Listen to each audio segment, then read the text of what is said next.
আসসালামু আলাইকুম ভিউয়ার্স, আজকে রান্না করছি ভেজিটেবিল চপ। তার জন্য নিয়েছি দুটো গাজর, একটা নিয়েছি বিটরুট, আর কিছুটা ধনে পাতা কুচি, আর দুটো বড় বড় পেঁয়াজকে কুচি করে নিয়েছি। আদা রসুন জিরে বাটা করেছি। কড়াইয়ে তেল গরম করে আদা রসুন বাটা দিয়ে দিলাম, একটু দিলাম লবণ দিয়ে একটু ভেজে নেব। হলুদ দিয়ে দিলাম, একটু ধনিয়া গুঁড়ো, একটু জিরের গুঁড়ো দিয়ে দিলাম। আলুগুলো সিদ্ধ করে রাখা আলুগুলো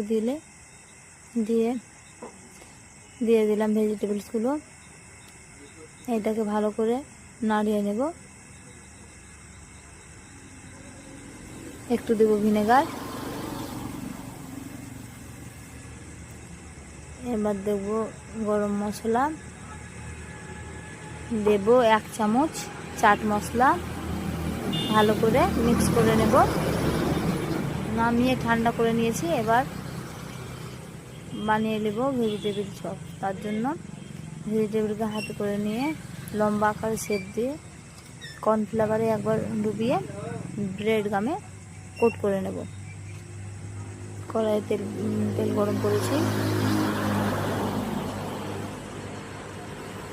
তেল গরম হয়ে গেলে দিয়ে দিলাম ভেজিটেবিল চপসগুলো।